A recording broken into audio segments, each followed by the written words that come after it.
let's talk about the secondary, guys. Last group here, we got the secondary. And listen, those two guys right there, those are the two people we added onto this group that are supposed to make the big change here. So let's do corner first. Deonte Banks was CB1 last year, which is a complete goddamn joke.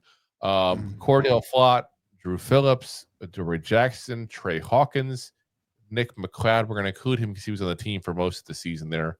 The only one. And then, of course, this year now, Paulson Adebo, Deonte Banks, Dru Phillips, Cordell Flott, Trey Hawkins, and Nick Jones. We have a different Nick. And I'm going to throw in Corey Black for the hell of it because he's a rookie.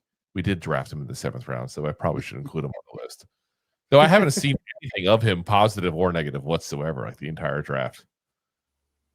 Sorry, the entire camp. And obviously he was with that group that looked horrible at the end of the game against the Bills there. So, but it's hard not to sit there and say this is an obviously upgraded group because here's basically all we did: replace Adoree Jackson with Paulson Adebo. Yeah, but the same. I feel like it's an upgrade, though. I mean, he's better. I mean, Paulson Adebo, I think is better than Adoree Jackson. And that's what I'm saying. It's easy to see that it's an upgrade because that's the only move we did. And I think Adoree Jackson, it was pretty obvious last year that there was nothing left in that tank whatsoever. He was like Marshon Lynch. I'm just here so I don't get fined. Yeah, he was basically trying to get. And listen, I still can't.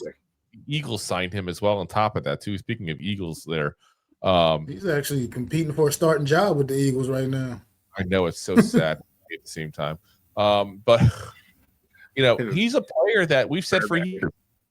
He depended on his speed, on his physical abilities to be good, and yet he got hurt every year.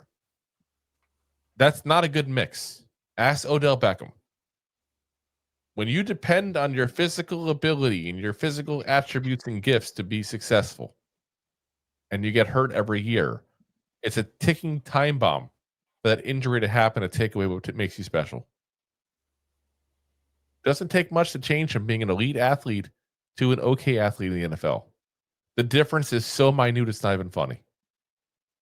Yeah. So, Paulson Adebo, assuming his leg stays in one piece. We don't know what's going on with that. I was going to say place, and I tried to turn it to piece mid-word. If that leg stays in one piece, and he's okay with that, because that's a big injury. I don't think it's talked about enough. And he's another guy who's had I feel like kind of a quiet camp, too, for a guy that we're counting on a lot of. So, I don't know if he lives up to the contract, but he's definitely an upgrade over, Adoree Jackson. If you're just taking out that part of it there, because we're not talking about did they spend the money right. We're talking about is it an upgrade. So it's an upgrade. Yeah, definitely an upgrade. Yeah. It's like going from like pleather to cheap leather. I mean, getting Tay Banks in a more probably reasonable position at cornerback 2 as opposed to cornerback 1. I mean, still the books. I mean, still out. The jury's still out on Deonte Banks, obviously, but they're deliberating. He clearly wasn't a cornerback 1. He wasn't the CB 1. It's a hung jury right now. Yeah, it was. We asked a lot of him of his first year being CB1.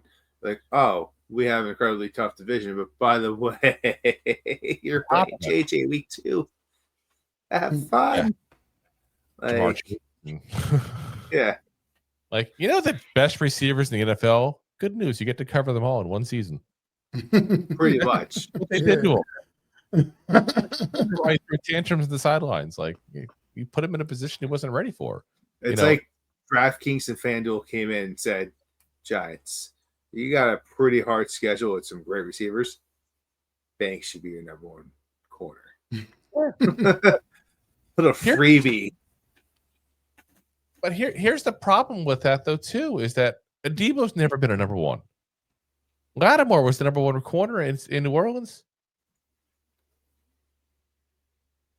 So we got to include that in the mix because I don't think that's talked about enough. We paid him like a number one. He wasn't really number one. Now, New Orleans didn't really, move Lattimore around as much. He was kind of, stayed to one side of the field. So he did see number one receivers at the time, but Lattimore was the main guy. So, we'll have to see on that. But if I have to give a grade, which I do, because that's what we're doing on the show here, I'm going to give him a C at corner. And I think the corners will look better than they actually are because of the pass rush. I think that's always the case. Let's be honest, wasn't the pass rush last year we did. But yeah, I mean, that's a big part of it. It's a C as the group. And I think last year it was like a D-. That's how much I disliked our corner room. Yeah, I'm right with there. I might teeter towards the C-, but yeah, I think I have to go with C. I'm going to go more in the C+ range just because I really like Dru Phillips. I think he's not getting talked about enough as the nickelback. I think he's a phenomenal young talent. He had a strong rookie season up until he was hurt and kind of ruined his rest of his season last year as well. But I think he brings something to the table too. He's an added addition also. I mean, you got to include him in that group. Aggressive. And I feel like we're going to get a better. I'm really hoping we get a better version of Tay Banks this season, not having to go against all of the Justin Jeffersons of the world on a weekly basis. The CeeDee Lambs, the Terry McLaurins. I mean, like you guys said, a lot got thrown at that kid last year, and you can see it's easy for him to see why he was could be so frustrated. But I was talking to somebody the other day about this, and it's just like with him, he has some technique stuff I wish he needs to really work on to be better in this league. But it's not like he's out there getting completely cooked like burnt toast. I mean, he's out there. He usually kind of stays with the receivers for the most part. He's not like he's just really, really burnt because that he's got a nice golden brown to him. That's for sure. I mean, he's had his moments, but I mean, overall, I think last year he was just in a position he wasn't ready for, and I think hopefully this year he can settle down and settle in. I mean, he's still in the competition right now, so he hasn't even won the cornerback 2 job, honestly, officially. So I still feel good about that. He'll get better, take a step back up from what he did a season ago. And I just think overall, I get a group of C+ because Paulson Adebo to me is a big upgrade from Adoree Jackson. And then, like I said, I think Dru Phillips also, he stays healthy. That kid he has something special. I think that kid, he has something really special about that guy. And I think he brings a lot to the room as well. So, all right, we got the safety to talk about as well. So last year, obviously, we had Tyler Nubin's rookie year. We had Jason Pinnock. We had Dane Belton. And we had Isaiah Simmons. This year, Jevon Holland instead of Jason Pinnock. And had Raheem Lane, who basically replaced Isaiah Simmons, which I still feel we're calling Simmons a safety, but that's how they classified him last year on the roster. So, he was a Swiss Army knife that had a lot of rust on it and probably shouldn't have been made. But that's what he was. You look at the roster, that may be one of the biggest changes upgrade-wise with Jevon Holland swapping out for Jason Pinnock, depending on how good he is. And that's the question mark. That's what I feel like it's the thing's going to go ahead and determine that position. Are we getting the 23 version of Jevon Holland? Or are we getting the 24 version of Jevon Holland? The 24 version of Jevon Holland, we definitely overpaid for. The 23 version, we paid appropriately. Yeah, that's fair. Yeah, so that's the question. It depends. Like you said, it's going to really depend. Because like you said, if we get the guy from last year, then we overpaid, and that's not going to be very good for the Giants. I mean, that's just. But like you said, the guy from a couple of years ago, absolutely one of the best in the business, and he had phenomenal tape. All I can do as a fan is hope for the best. Is hope that we get the 2023 version. I mean, that's all I can do as a fan. I feel like, though, am I crazy to say, though, that even the 24 version of Jevon Holland is better than Jason Pinnock was, though? So no matter what's an up. Yeah, pretty much. I like Pinnock. I thought he'd been a nice backup safety to have, but the 49ers are desperate because half their team got, went elsewhere in free agency, so they picked him up. But I mean, I wouldn't mind having Pinnock in addition to what we have right now in the safety room. Yeah, I would be fine with that. Would have been a free safety sets and stuff like that. But instead we're gonna have to count on Dane Belton, who was just Dane Belton is such a hard player to go ahead and pinpoint, because I feel like when he's on the field, he is around every single good play that happens. Yeah. And then when he's on the field, he's around every single bad play that happens. Like, he's that feast or famine kind of guy, and it's play to play. You don't know what you're getting. Either he messes up his cover scheme and somebody gets a touchdown, or all of a sudden he gets the interception or a fumble recovery. Like, he is that guy. Like, I don't know what it is that it's just it's pure craziness. And you love him when he gets the picks and the fumbles and all that stuff. And I feel like people don't always even see until you watch the film later on the blown coverages, the bad angles, the issues he just has that for some reason, he can't seem to fix. He's been in the league enough years now. It's time to figure that out. Like, this is year 4 for him. By the way, it means contract year for those who are following along at home. Show me the money. Show me the money. So, show me the money. Starting a musical version of Jerry Maguire. Yeah. Show me the money. With a Tony-nominated song, "Who's Coming With Me?" The Fish is coming with me. The fish is coming with me. Also, somehow still starring Tom Cruise. He did Rock of Ages. Why not? What the hell? Anyway, yeah, like I said, I think it's a nice group though overall.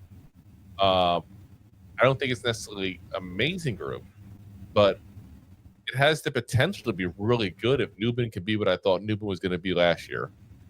Again, rookie, so I'm not going to be down on him because of 1 year that wasn't exactly what I wanted. Well, but I thought he was the best safety coming out of that draft last year, and he did some good things. Don't get me wrong, but there was just no ball hawk there whatsoever, and that's what I need. I think that had to do with him having to come down in the box a lot more last year as well. So at one point, I felt like he might have been leading. I know he was leading rookies in tackles, but I don't know if he was leading the team in tackles. He might have at some point last year too for a little bit. I don't know. Nubin, he had to do a lot. I think had to play a little differently than what he did in college. I think just because of the Giants' circumstances last year, how poor they were with the run defense. He had to, like I said, just come up into the box a lot more. I think if he can play more of that center field role, he can get his hand on some footballs. I think, and especially with the upgraded pass rush, hopefully he can get some interceptions this season. I would like to see that because that's what he did in college. I mean, let's face it. He was an interception machine in college. So now he did end up 4th in the NFL. That list. He's technically tied for 3rd with Edgerrin Cooper, tied for 3rd in tackles as a rookie last year, while only playing 13 games.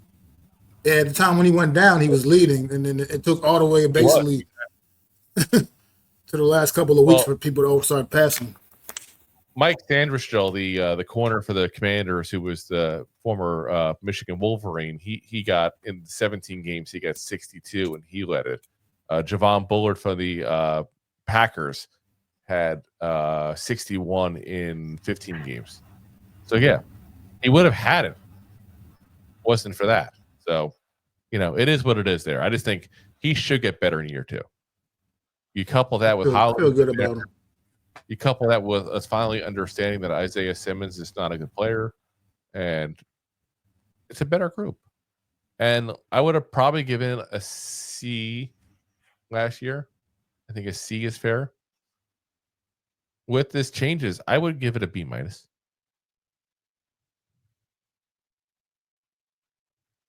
Mostly the Holland Pinnock swap. Yeah, it's you get Isaiah and Hodges. Isaiah Simmons off there. I just kind of We got rid of all the Isaiahs. Yeah, just kind of go up to a C+ for me. Which, by the way, it took me forever whenever I had to write out notes how to spell the name Isaiah. I don't know why I kept spelling it wrong. Man, you guys in that B minus range. I think it's a solid. I think it's a pretty solid group overall. I think we will get a better version of Tyler Nubin. I think we'll still get the tackling ability, but I think he'll be more out there, able to maybe get his hands on some errant passes a little bit too. Hopefully this season. So yeah, I think so. And you've heard, stories of Jevon Holland already kind of trying to be like the veteran of the group, since he did just get paid and has been around for a little longer than some of these guys, even though he's similar age because he came out really young out of college. But Nubin, I'm sure, is in his ear and learning stuff. And, Holland is known for his coverage. That's what he's known for, point blank, is his coverage ability. So, I'm hoping for a better second year for him. Like I said, I don't want to sit there and say it was a bad first year for him. It just, because of the lack of interceptions, didn't quite live up to what I had expectation was. So, like I said, the next one, I think he's got it. So, all right. We got to go ahead and do rapid fire here. Before we do that, though, I got to give a shout out here to Pedroza Auto Repair, which I feel like we're doing like a commercial plug with that. Right. But he gave a super chat of $5. Says, in a perfect world with this roster and a wink at coordinator, do the Giants make a run at the Super Bowl 2022 season? I definitely credit him that season. Again, you're the guest, Mac. I'm gonna let you go. I wouldn't necessarily take it that far, because to me, I think Wink could work wonders with this defense. I feel like he could, but he has nothing. Wink has nothing to do with the offense still, and it still comes. The offense has to contribute something, and it's still so much unknown with the offense, man. That I wouldn't take it quite that far, because his offense has to show an ability to score points. I mean, last season was absolutely terrible. We were terrible in that category. I think averaging like maybe 10 points at home. That's never going to get it done. And I just feel like we had some strong defensive efforts early in the season last year that the offense could have just scored some points ever. I mean, you could have turned some of those games into wins. And I wouldn't take it quite to that extreme, but I think Wink could have had this defense on clicking on all cylinders. Rob, what you got? Yeah.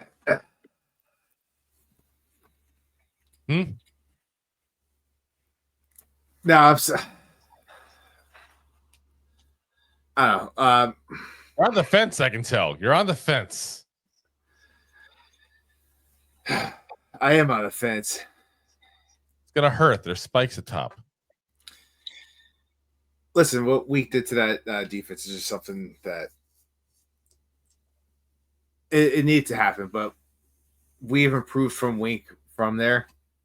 So I don't want it to like really harp on the past of Wink, but I don't know. It's the for the roster. I don't. Yeah, there's no way we're going to the Super Bowl in 2022. I'm going to say this, and I think it's probably a little bit of a crazy thing to say to most people. We are better off without Wink Martindale this year. Oh, hands down. Here's why I say that. Who has the record for most sacks from the edge position in a Wink Martindale defense? Kayvon Thibodeau, the only guy who ever got double sacks from the edge position under Wink Martindale. So you want to put Brian Burns, Kayvon Thibodeau, and Abdul Carter on a defense with the guy who's only once ever had a guy get double digits in that position. You're going to waste their talents. Wink is good at manufacturing pass rush. He's not good at having the elite pass rush guys. Or at least he's never had the chance to work with those guys. I'll give it either one as a possibility. I kind of go with the latter. I kind of go with that. I feel like Matt Judon was with him in Baltimore and became a beast in New England. So that's the one thing I give you where I could say he did have a guy and he underutilized him. So that's why I don't think he's a good fit. Now, is Shane Bowen the fit? Who knows? We'll find out. I don't think he ever got a fair shake yet. But you can't, again, we can't say the defense was the problem last year. And everybody likes to get on Shane Bowen. Wasn't the defense. He says it's hypothetical. Well, the super chat was not hypothetical, so we had to answer the question. That's the rule. You give the super chat, answer the question no matter what. Oh, my. Sean also asked, where'd he go? Doesn't go far enough up. He said, I told a friend of mine who's a Cowboy fan that I offer Kayvon and Giants first round 2026 pick for Micah Parsons. My friend said Kayvon is more talk than production, and Dow would never make that trade. I wouldn't make the trade. As a Giants fan, I wouldn't. We might need that for a quarterback next year, depending on what happens to Dart. I hate to say it that way because I want to give up on the kid before he's played. I'm not trying to say I'm down on him like that. But you may need it.